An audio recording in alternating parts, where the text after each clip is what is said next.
This is Lydia, the lifestyle coach, and we are ending eating disorders using nothing but your brain. How fun is that? And we have so many amazing women who have just made the decision. It really comes down to a decision of like, you know what? I'm going to get free and I'm going to do what it takes. And you draw that line in the sand. And it's not so much about like, can you get free? It's just the decision. And once we make that decision, I mean, we know how. I mean, hundreds and hundreds of women have been freed of their eating disorders. It's a really just clear process, but it takes work and it takes that decision and dedication. And I am so excited to celebrate an incredible woman who did that very thing.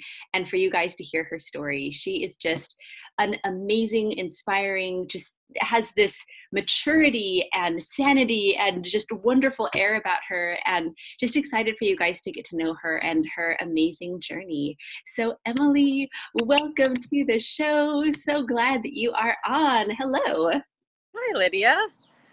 Was that an introduction about me? Yes, it certainly was. Who was she talking about? My perception of you, which I think is so lovely from my own brain. So thank you for saying that. That was nice. Oh, you are an amazing, inspiring person, and I just love your insight and really excited for you to share your story and for us to celebrate you. So Emily, let's just start with getting to know Emily a little bit.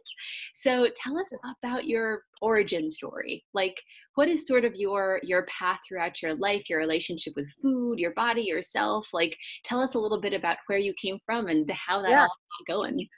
Yeah. I had a really great, childhood and family life. I had, two parents, so I had a good foundation. And I know that there's a lot of people who don't have that. So it's kind of, sometimes I wonder, like, what happened? Like, why, how did I get to where I am now, or where I was and where I am now? But, I think, sometimes that doesn't matter. And there were also a lot of things that I would categorize as trauma. Several traumas at a young age that were outside of my family that, I think for a long time I thought contributed, or, something to point the finger at, or this is why I am the way I am. And you kind of, I think people accept it if they have a reason a little bit, but all those things were always separate from the food part. Right. So I can remember my mom, I was hyperactive as a kid. So I think there was a lot of my mom trying to give us the right food so that we, could relax in school and learn and, all those things that, good parents do. And, but I can remember being, young and going to the neighbor's house, and they had things like Twinkies and cupcakes and lots of treats around. And we weren't really, not that we never had treats on special occasions, but my mom wouldn't buy any of that stuff. We didn't have that in the house to, just to snack on. So I would go there and, eat as many as they would let me have. And I can remember having a babysitter who would buy sugary cereal, and I would, come after school and ask for, as many bowls as she would let me have. I would just keep eating. So I know if I think about that back then, that was even like the deprivation of not being able to have it made it something that I wanted to eat until I couldn't eat anymore. And body image wise, that was also coming on at an early age. I remember really distinctly being in about the 4th grade, and there were this style of pants that everybody was wearing, and they were like these canvas drawstring pants that had like a little piping side on them. It was so 80s. And,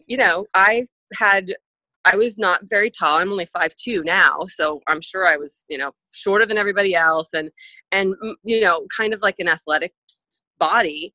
And, I wouldn't say I was overweight or even, maybe a little bit round or curvy, starting puberty a little bit. But I can remember wanting to wear those pants. I had a few pairs. And putting them on and just being like, these look terrible. I can't wear these. Why do they look this way on me? And how can, and another person saying, well, you're not fat. You're pleasingly plump. And that's, one like tiny comment, but I'm 46 years old now, and I still remember that. Yeah. And so I was going to a sleepover at a friend's house, and everybody was wearing these pants, and I had mine on, and I felt like so self-conscious the whole time, like tucking my shirt in, untucking it, like nothing looked good. And I just always, like at fourth grade, comparing myself to my friends who had a whole range of body types. So, you know, I think one thing that sort of happened as I got mature was I stopped buying clothes that were just trendy, but I started buying clothes that I felt comfortable in. And that's been a big part of my recovery now, is, you know, not worrying so much about all those clothes that are in the closet that used to fit me, and just buying what's expensive, of course, but buying the things that make me feel comfortable and make me feel like I look good in them. So, you know, fast forwarding through my teen years, I just remember middle school being completely uncomfortable inside in my skin, and just always comparing and judging myself against a benchmark that I probably could never achieve because it wasn't a body type that I had.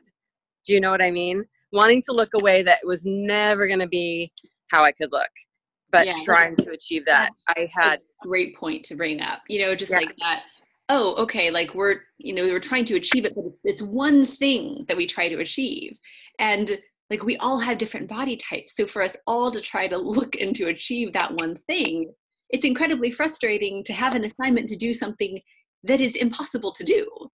Yeah. So, And it was like chasing a dragon, you know, I was constantly after it, and it never materialized. I can't even remember one day when I ever thought I finally here. And if it was so fleeting that it didn't matter. But I think that was sort of what the eating part, you know, as soon as I sort of figured out that I could restrict, and change, I can remember being about 9th or 10th grade, and I had bought this dress that I really liked, and it wouldn't fit unless I lost a few pounds. It was just a little too tight. And it was for like a formal, like a, you know, winter formal, I think. And I, for 2 weeks prior to the dance, ate one orange at lunch every day and nothing else. And I fit into the dress, but I'd see those pictures and I looked, you know, like I had bones poking out just so I could fit it. I think it was a size, you know, well, it doesn't matter what size it is, but, you know, smaller than I probably ever should have been trying to wear. And I thought that was a major achievement, you know, to fit into that dress. And that was, I think, the real turning point for, oh, well, if I just don't eat, then I can be the way that I want to be. But again, always chasing after it. It was never, and so, you know, probably throughout high school, that's kind of how I dealt with it. I had a friend, and as soon as we could drive, we would go through like the fast food drive-through, and that sort of started, like I started, you know, gaining weight because I couldn't do the fun stuff with my friends and maintain my weight the way that I wanted it. And I don't know, we used to go through the McDonald's drive-through and make these waffles with peanut butter and chocolate and like, you know, and then I would have to just starve. I could only eat then because I was eating so much when I was socializing. And I couldn't, it just, nothing matched, you know, nothing matched. I could have fun with my friends, or I could be, you know, being super disciplined. And, you know, that carried on through college. It was a little bit harder to maintain the weight. And so, you know, I started doing things like not restricting as much, but exercising a ton, and, you know, becoming obsessive about that. And, you know, my weight fluctuated. It went up and down, and it was never consistent. And I had, you know, 3 sets of sizes in my closet. And, you know, I fast forward to having my daughter, and I think being pregnant gave me license to just eat whatever. And I did overeat. I gained 75 pounds when I was pregnant, and it was terrifying at the time. I was uncomfortable and miserable. And, you know, as soon as I had her, I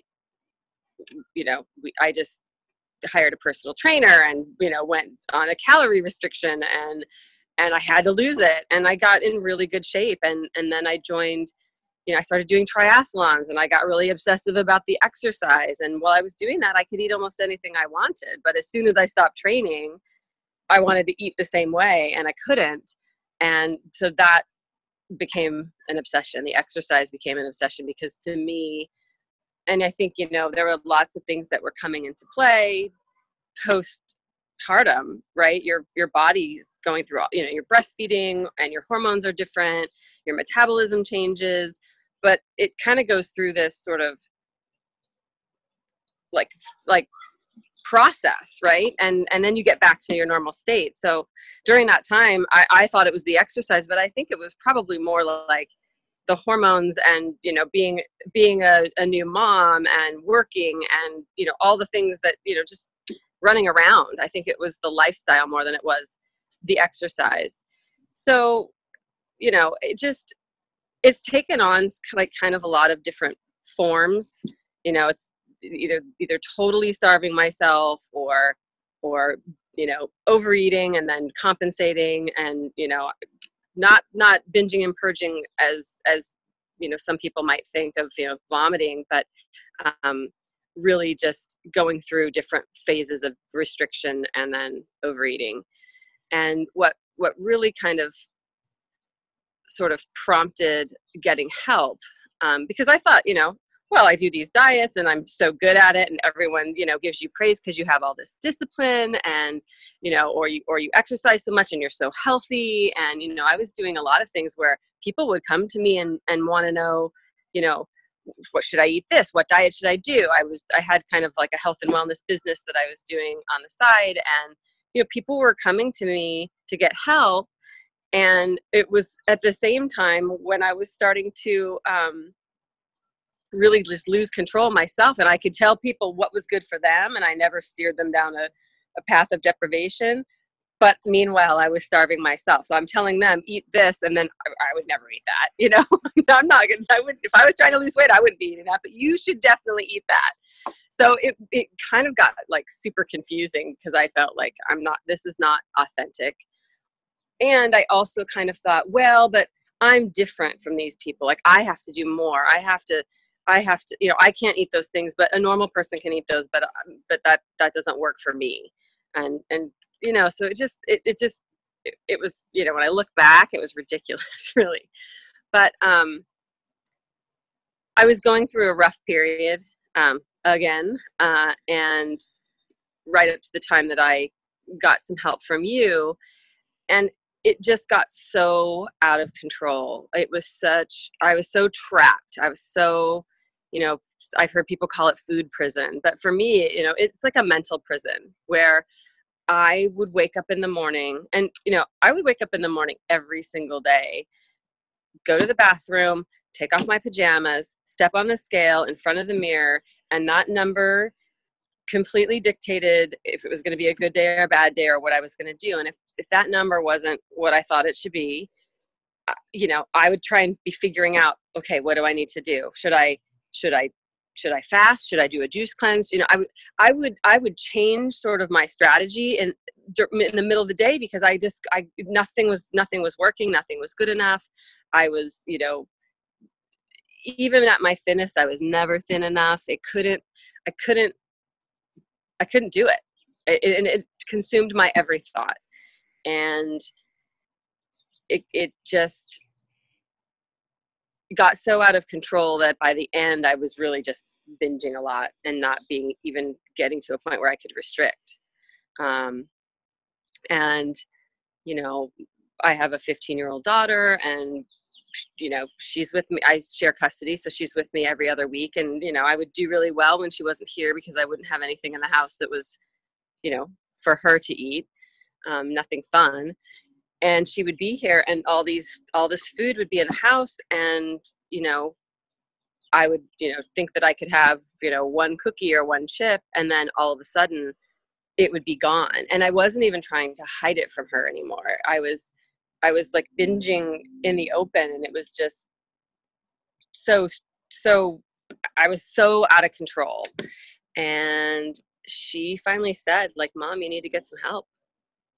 And we had a chat. I said, I think I have a problem. And she said, yeah, I think you need to get some help. And And I didn't know what that was going to be, but I sort of, I made a promise, and I wanted us, to have a better relationship, because anyone who's in this knows you can't be present for your family when you're obsessing about food 24 hours a day.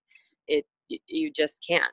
And you want to, I feel like as a parent, I checked off all the boxes of the things that were really important, but being present and taking care of your kid on paper are two different things.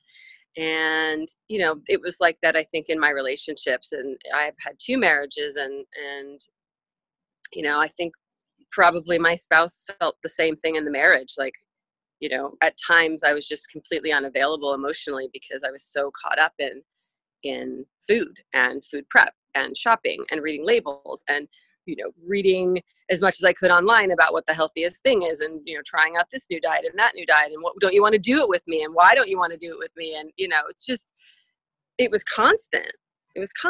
And my last husband said, I don't know which end is up. Like, I don't know, like I can't cook dinner. Like, I don't even know what you eat. I don't even know what you can eat. So being able to really get real help is a total blessing. It's like a miracle. And, now I just don't have those thoughts. I don't have those thoughts about food. I don't think about food. And there's just so much space for other stuff. Problems don't go away because you're not caught up in an eating disorder, but you sure have a lot more bandwidth to kind of deal with what you need to deal with, and be there for other people, and really just enjoy the good times and deal with the, cope with the problems so much better. Of like real life, as opposed to like on top of everything else. Because there's so much beautiful just in your story, in your journey. And one thing I just wanted to highlight is, we are intelligent women who work so hard, and there's only so much that you can do. Like, when your mental bandwidth all day is taken up by this, when you step on the scale and it's literally hours and hours of mental planning and gymnastics and being able to plan your food and trying to figure this out and how is this going to work, and then you're binging, and then you have to make it up on top of that. It's like, how on earth can you, no matter how hard you try, because a lot of times we're like, we just have to try harder, we need to work more. But there comes a point where you can't work any harder and be able to be present with the people right in front of you that you love, because there's just like, there's no space left. Like, that's the right. Your life gets so small.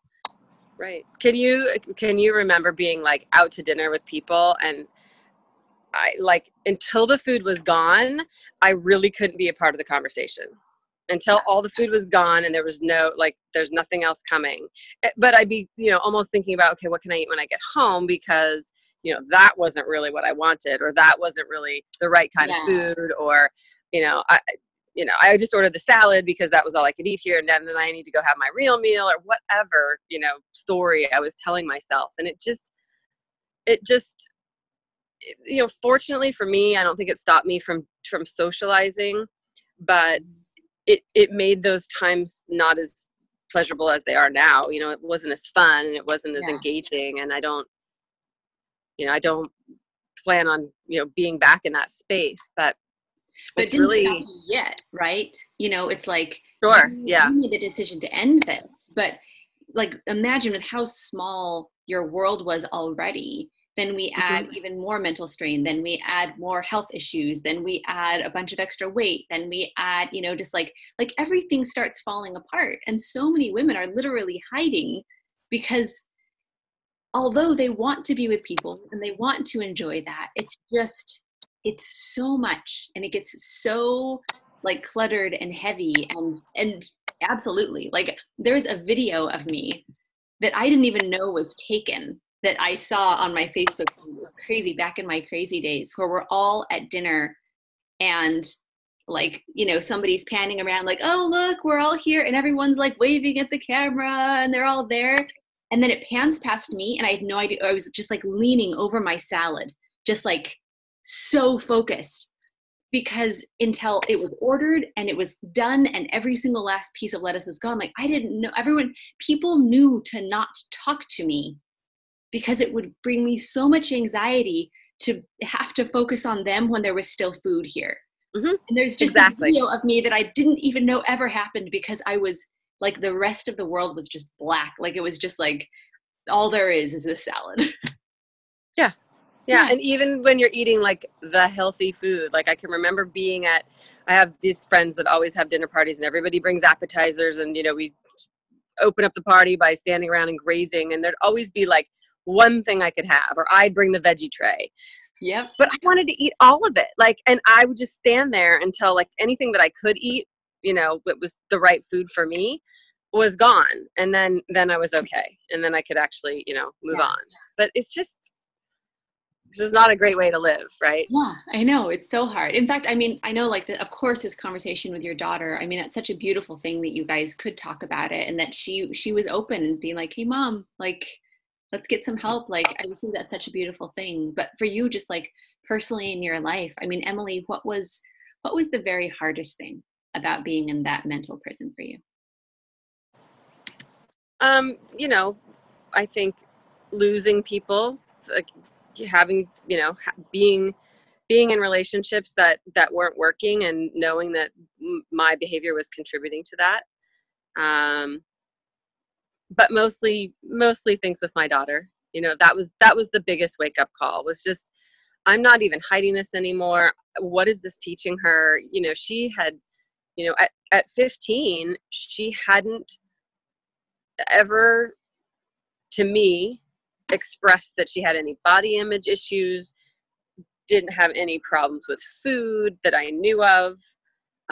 Maybe in the last sort of like, since she started high school, there's been a little bit of, now that I'm not doing my sports, Mommy, I feel like I'm, my clothes are fitting tighter and, I need to eat less, but I'm not. Or she'll say, there haven't been very many times when seems like she's struggling with it. And I think to myself, that's a miracle that a child who lived with me their whole life, doesn't have a massive amount of food issues. And I can't explain why that is. She spends half the time with her dad, who's completely adjusted around that, I think. Everything in moderation, is more of that kind of a person. But I think I knew that if I kept doing what I was doing, there was going to be a time when eventually she would maybe just need to explore that. And I just didn't want that to, and there might still be a time when she gets to a place where that's important, but she eats whatever she wants, but I know that she stops when she's full and she leaves food behind. And those are things that I was like, you're really not going to eat the rest of that cake? And I'm full. Yeah. And, hearing her say that, I'm like, oh God, I'm so happy that you just seem to be doing okay with this, because I don't know how I didn't completely mess you up. Sure, there's other ways. The miracle of that, right? It's just like, yes. So many, of the women that I talk to, it's like, I really have to do something because now my kids are doing the same thing and I know how bad it is. And like, it's just like, that wake up call. So either way, it's like, our kids become who we are, or they don't, and then they can't approach us with things that they know, like, well, I know that I can't talk to Mom about that. You know what I mean? Because she's really struggling. So either way, it's just like, for us to get better is such a beautiful thing. And anything else about like that side of it? I mean, for you, Emily, that you just wanted to, share about what it's like to be in that prison. Well, I said that it's like being in a mental prison, but it's just so, you said it before, your world gets really small. And, I did find myself doing less and less. And, if I were to go on, I would go on, I had to travel a lot for business. And that was hard because, I was trying to eat as healthy as possible. And I had some, I do have some autoimmune issues. And I think a lot of people, who've gone through your program that I've met along the way, it's a common thread. And I think one has a lot to do with the other. I think when you put that kind of stress on your body for so long, there has to be a repercussion. And I think some of it can be these different types of autoimmunes, but really getting a diagnosis and then going to a naturopath, which is for me what I did, the restrictive diet that I was put on then, and that was about, I would say now 3 or 4 years ago, that was sort of what triggered the really, really, really scary thing, because under medical supervision, I was eliminating anything that could possibly be inflammatory. And, I was down to being able to eat green vegetables, squash, and nuts because, I was vegan then. And so I wasn't eating dairy. I wasn't eating eggs. I wasn't eating meat of any kind. And she said, well, do you think you could start eating maybe some eggs and some fish? Because she knew that I had done that before. And I said, well, I'd rather not. But, she said, I worry if you just continue to eat almonds all the time, you're going to develop a sensitivity to the almonds, and then you'll just have no source of protein. So I sort of modified that, and I thought, well, I'm making all these compromises, and I stayed on that for so long, very, very strictly, and I didn't feel good because I wasn't getting enough calories. I lost so much weight, and I was weak. I had no energy, so I couldn't exercise the way that I wanted to. And I knew that if I ever strayed from that restrictive place, I would just blow up. I knew that would happen. So I was sort of trapped. And, even prior to that really, really strict restrictive diet, I was starting to say, I traveled a lot for business. And, there was a time when I took a blender on the road, and I'd make my green smoothie every morning. And, I would go to the grocery store as soon as I landed, and I'd have to go get all these different things. And I'd be preparing food in my hotel room, and just, all this extra effort for like a tiny amount to me, when I zoom out and look at it, like it was a tiny amount of benefit, really. And when I think about those days, like I didn't, everyone would go out to dinner. I would not go out to dinner, or I'd meet them later, or I'd go, but I wouldn't eat, or, just, I spent so much time thinking about how was my day going to go, apart from my business meetings, like, how was I going to do breakfast? And then what was I going to have for lunch? And if I couldn't stop here, like what did I have in my bag that was going to be safe? And, again, a lot of mental space taken up by that. And even just that word safe, just, food is just it feels like such a dangerous thing in that place. So I love that you're bringing this up. And I just want to highlight the process here, because this is just so important to look at.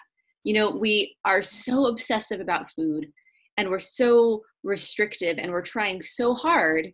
And with how we're eating or trying not to eat, and all of the incredible stress and the stress hormones, then we develop an autoimmune disorder. And then we spend all of these hours researching what to do for this autoimmune disorder. And we get all these messages that, well, you've got to eat the right way. You can get rid of your autoimmune disorder. You've just got to eat really, really this way. And then we try to eat really that way. And because we're so restrictive, then we're binging on the very things that make our autoimmune disorder worse. So now not only are we binging and it's awful to binge, but we're literally binging in a way that hurts our health. And then we're trying to make up for it even harder. So our autoimmune disorder is getting worse. Our binge eating is getting worse. It's just this horrible combination of things that happens. And that's where the snowball effect comes, right? Yeah. Yeah. I think I felt the most ridiculous when I was binging on things like carrots and broccoli, almond butter, like binging on the things that I could eat, but never feeling like any amount was going to be enough to satisfy any craving or any hunger. And so just, whatever vegetables I had, I would just make a huge bowl of that, like enough for probably 5 people. And I would eat that. And then I would still think that I was hungry. Like I didn't, not having like the signal that tells you that you're full is you know, I guess it wasn't strange for me then, but it feels so like almost crazy now that, you know, I eat like a small amount, it's on a plate, and if it's the right food, then I'm full and I don't want any more. And that's still kind of foreign. Every once in a while I'm like, no, I'm full. Okay. All right. In fact, but there's food over there. There's still food over there. Let's talk about freedom. Yeah. So, I mean, it was so amazing. You know, you had that talk with your daughter, we got connected, and then we got going, right? Mm-hmm. And, I mean, on this side of it, I mean, Emily, I know you've been graduated from the program for quite a while now. Yeah. And, you know, what we see is it's just the gift that keeps on giving, right? Like as your brain Mm-hmm. rewires, it just keeps getting better and better. So just give us a snapshot, like right now in life, like what are you doing that you absolutely couldn't do before? What is freedom like? Like tell us a little bit about what life is like on the side of freedom. Well, I think when I you know, got in touch with you to do this, I think I explained it as like when I had corrective eye surgery and I came out of that, and, you know, I was so surprised to be able to see the individual leaves on trees, and not just like the first time, but like every day. Even now, sometimes I'm like, wow, what an awesome thing that I can see individual leaves on trees. Like I can just see without my glasses or contacts. And that's kind of what freedom feels like from food. Is you have these moments where you're like, how was I ever like that? Like, and wow, look at what I just did. I just left half of my meal because I was full. Or, you know, I didn't want cake, and so I didn't have cake. And, you know, or I didn't eat some cookie just because it was there, you know, and it's the last one. Or, you know, even, you know, I've had moments where I've just started to eat something and almost felt like I wanted to binge, you know, like, okay, I'm just going to let it happen if it happens. And I stopped because I'm full and it doesn't feel good. But I never had that signal before. So that continues to surprise me. It continues to surprise me to just have like all this mental space to think about other things. And I'm, you know, working on body image is still happening. Like that's still happening. And you know, I'm working on getting to my set point. I don't know when that's going to happen, but I don't think I'm there yet.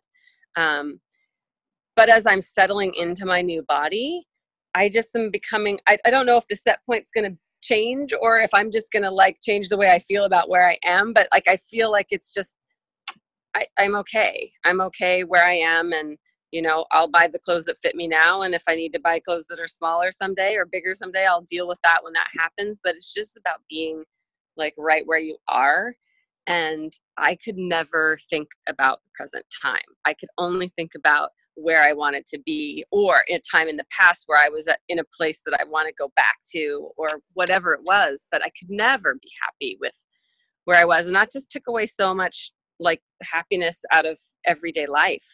Yeah. So, oh, I love that. I just want to like, that is so cool right there. Being able to enjoy present time. yeah. Like right there where you are. I mean, because what else is there, right? So that's such a cool thing. I love that. And, you know, my daughter and I have taken several trips, and being able to go and not pack a bunch of food because you know, that was totally liberating. There's something every day that just feels like, wow, that's different. And you I don't know, I'm always sort of surprised by it. And it's small things, and it's things like when I talk to people that, you know, don't have problems, like it's almost like they're like, that's not a big deal, you know, like that's normal. But for me, it's like, it's so crazy that I could just be at, you know, having dinner and not even thinking about the food, like just being with the people. And, you know, when I stop to reflect on that, if I say it out loud, I think people they don't get it. They don't get it. But that's okay, because we have a whole group of people who get it, which is so great. And Emily was at our live event. It was so fun for everyone to be there in person. And it was. Yeah, we do. We have a whole community of people who totally get it and are now free. Like, yeah, it's not just like, you know, commiserating of like, oh yeah, you get it too. It's like, oh yeah, I get how we used to be. And to be able to celebrate that freedom, because it really is something that's a very big deal when you weren't there before, to be able to enjoy a meal, to be able to be present, to be able to have so much of your mental space back, to get out of mental prison is a really Yeah. big deal.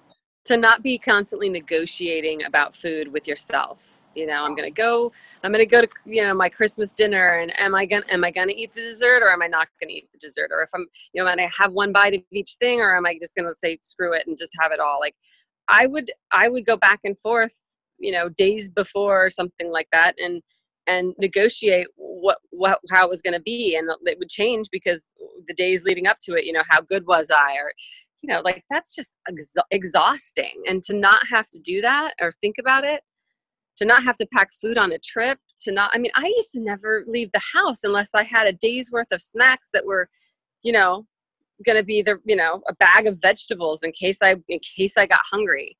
You know, I never wanted to get hungry, and that was the irony of it. I never let myself get hungry. Trying to not eat, I never let myself get too hungry. Yeah, that was kind of a weird sort of thought process. Yeah, another one of those, just like, wait, what? How does that make sense? And you know, just being able to, like you said, not negotiate with yourself. Like, I remember, like, leading up to trips, being like, okay, so this is what I need to do so I can let myself eat while I'm there.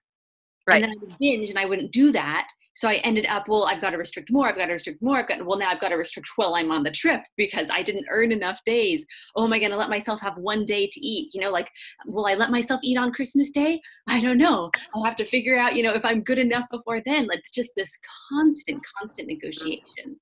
That's a great word for it. Yeah. And being free of that. Like, what else for you is just like freedom? Gosh, I'm trying to think.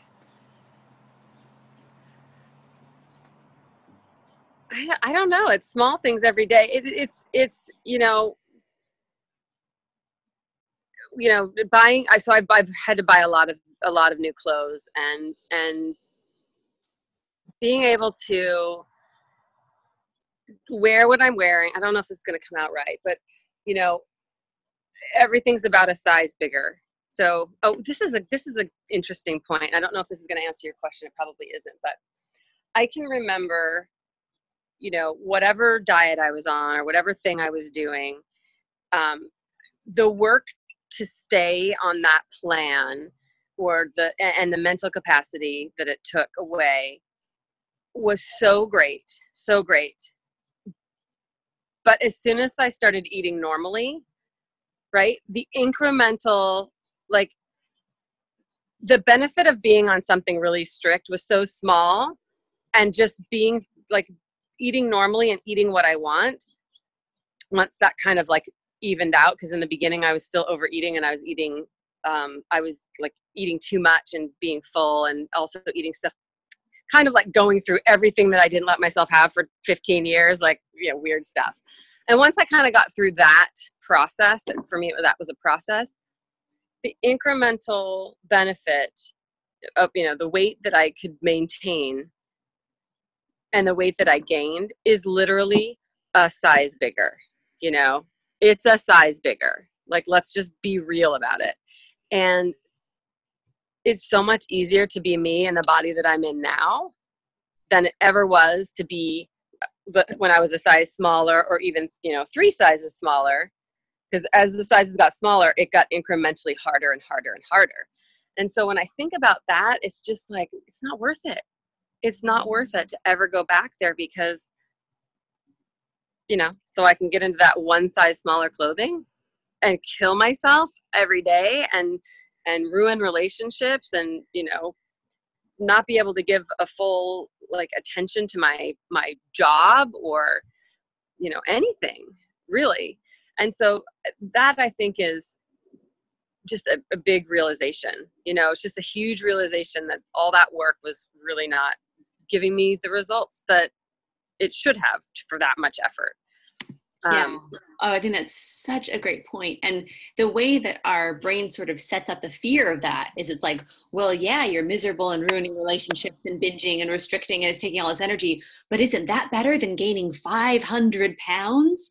Like, it's like set up for us, right? It's just like all this fear, like you said, it's one size. Everyone's a little bit different, but it's one size, and it's peace and not having an eating disorder. And who knows if that's going to be the way it is even long term, but just being able to live your life right now is huge. Yeah.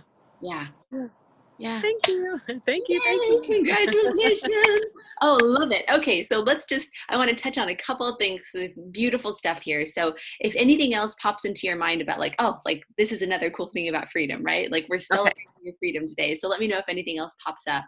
But for you, like, what fear came up for you, right?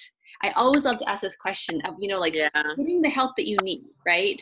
It's like, what fear came up for you, and what was it that helped you to overcome that fear? Whether it was fear of even reaching out to us, or fear of getting started with the help that you needed, or just fear while you were in the process. Like, what were just some of those things that popped up for you? Yeah. Well, when I found you, I was so desperate. I had hit rock bottom, I think.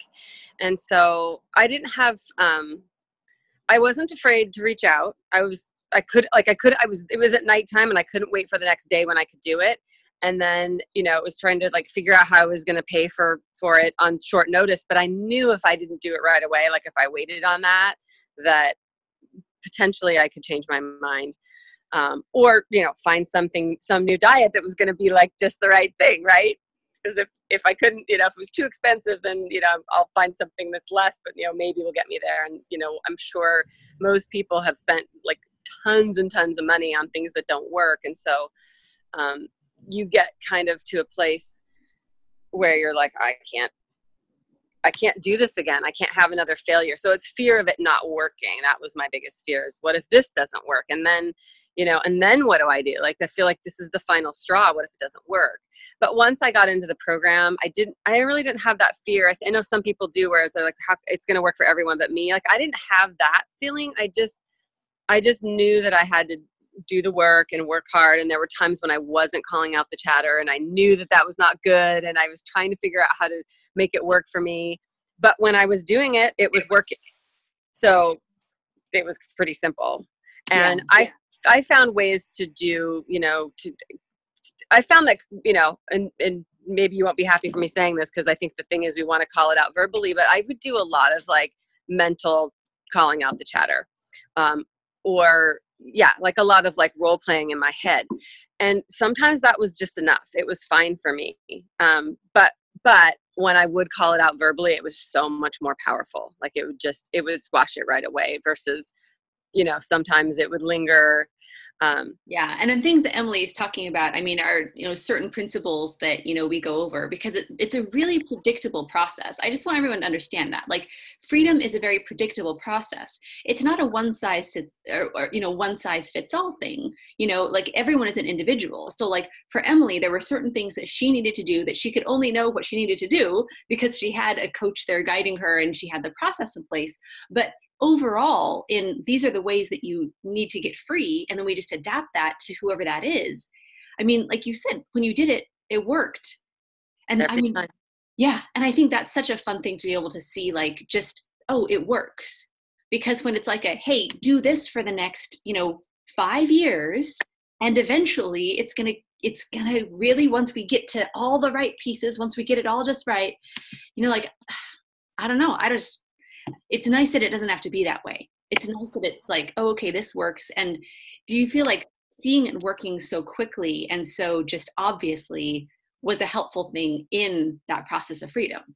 Totally. It's like a switch. It's like once I understood that I was in control, because, I think a lot of the way that people stay in an eating disorder is because they think there's something externally driving them, that it's just that they're the only person in the world this is happening to. They can't understand it. It doesn't make any sense. They don't want to do it, but they continue to do it. It's like the definition of insanity, like doing the same thing and expecting a different outcome.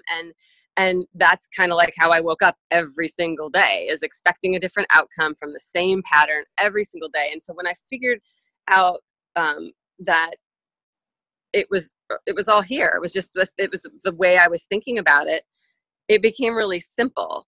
And then I knew I just had to practice it. And so, you know, it's not linear, or it wasn't linear for me. It wasn't just like, oh, I'm done with my eating disorder. It was more like, okay, like this is another, I went through a process with my eating disorder. It took on different shapes and forms, and I got to a place where I couldn't deal with it anymore. And so now I'm going through this process of kind of unwinding all of that, unraveling all the past, and just being able to say, okay, my brain knows what it needs to do. I understand what I'm hearing from myself. And when that's in conflict, I need to figure out, you know, what's what, and move on, and just not give it that much airtime. Yeah, I love that. And it's sort of like actually coming full circle. Like you said at the beginning, you know, like, sure, there were some hard things in the past, but you know, you had a good beginning, you know, like there were some things you could, you know, point your finger at, but, you know, maybe not anything, you know, huge or, you know, like major. And I think that a really important thing to realize, that I just want to sort of bust this myth here, is the hard thing that we see is we help a lot of women who, they're intelligent women, and they can see like, it must be something else because I've sorted through, you know, trauma, or like I'm successful in other areas, or like it's got to be something that I can get help with. And they have, you know, that piece of hope. And the sad thing is that we more rarely see the people who have something more to point at, right? Like, oh, well, how could I possibly be done with my eating disorder? It's all because of this traumatic thing that happened. How could I possibly be done with my eating disorder? Because, oh, it's this, you know, personality trait in me, or this is just the way that I am. So it's when those things are in conflict, a lot of times people find us. But I just want to be really clear with everyone watching, like, no matter what it is that you feel like you can point your finger at of why this would work for everyone else and not you, or like, well, you know, that's fine for her, but you know, what about me because I have this background? It honestly doesn't matter. Most of the time I learn about, you know, trauma and whatever else that happens to these amazing women while we're doing this interview, because we don't, it's not relevant to their eating disorder. I think there's two things that come up for me when you say that. One is there's this sort of belief that it's never been about the food, right? And when you realize that it's totally about the food, it's absolutely 100% about the food. Yeah. The reason that I think there's a common thread of trauma or whatever with a lot of us is because I think when you have trauma and you come out of it, you're really strong. And really strong people want to get help, and they seek out help, and then, you know, and they have successes. So I think we think that one, you know, it's a chicken and egg thing, but I don't think that's true. I think that it's common that a lot of us have, you know, maybe had some traumas, but it's not what caused the eating disorder, right? We got to you because the trauma made us strong enough to find out ways to take care of ourselves, if that makes sense. Yeah, no, totally. And that's beautiful. And it's like, you know, all sorts of different backgrounds, but I think the main thing is just like, it doesn't matter. Like you said, it's about the food. Let's just be done with the food. This is about the food. Yeah, this is the about other stuff is about the other stuff. Yeah. Yeah. So it's like, hey, maybe you've overcome some trauma and now we fix the food thing. Cool. Or that's one trauma now that I'm over. Yeah. Like that was a trauma in and of itself. And we fix the food thing, and then you have more energy to take care of the trauma. But it's like separate stuff. Right. And I think that's just so empowering, and so many, I mean, it's something I hear so often is for people to realize like, whoa, there wasn't ever anything wrong with me. Like we carry around this like, oh, there's a major flaw and that's why I had an eating disorder. It's like, no, you just got into a weird pattern with food and now we're just going to rewire your brain. Poof. There you go. Yeah. And once you realize how that works for your eating disorder, you can figure out ways to use those tools in so many different places. Or like for me, I can even, you know, if my daughter's having a problem, I can say, well, why don't you think about it this way? And, you know, so I can sort of pass that wisdom on about, you know, it's incredible like how translatable it is, because your brain's so powerful. It can make you think that you're powerless to certain things when you're totally in control over anything that you do, any way that you react to anything in your environment. So anything that's happening. And once you figure that out, you don't have, the stress and anxiety can still be there, but you have just such a great way to cope with it that it doesn't let you get down into a place that's so dark and scary. For me, that's how it's been. I just there's nothing that's really that bad that takes me, to this place of feeling hopeless about whatever's going on. Like, because you know how happen. your brain works.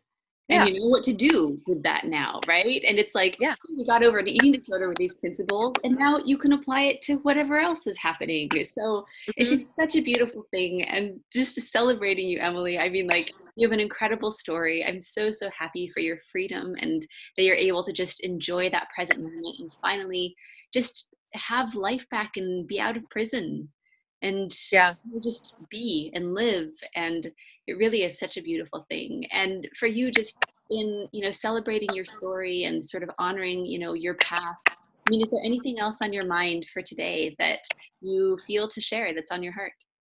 Yeah, I just thought of one more thing. And, what does freedom feel like?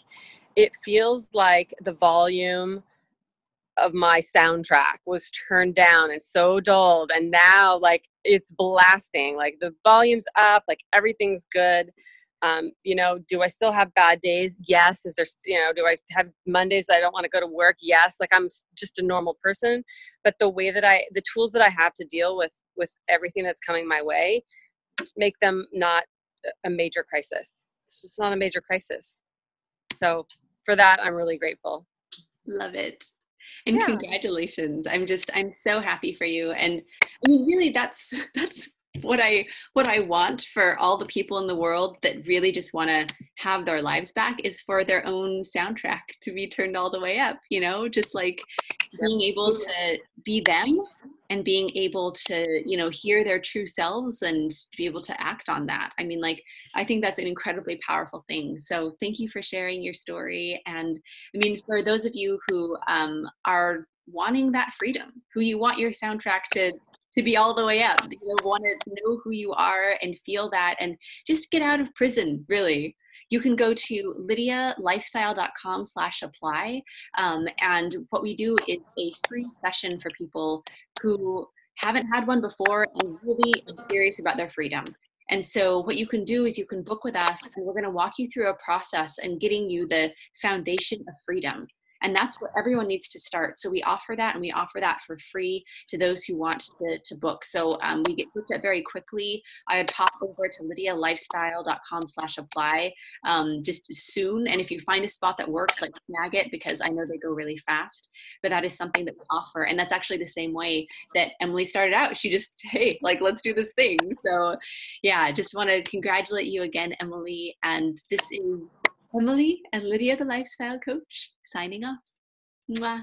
Bye, guys. Thank you. Hi, this is Lydia, the lifestyle coach. And after helping hundreds of people move from food prison to food freedom using only their brains, I am confident that anyone can be free who wants. If you would like a free session with our team, you can go to lydialifestyle.com. Would love to see you there.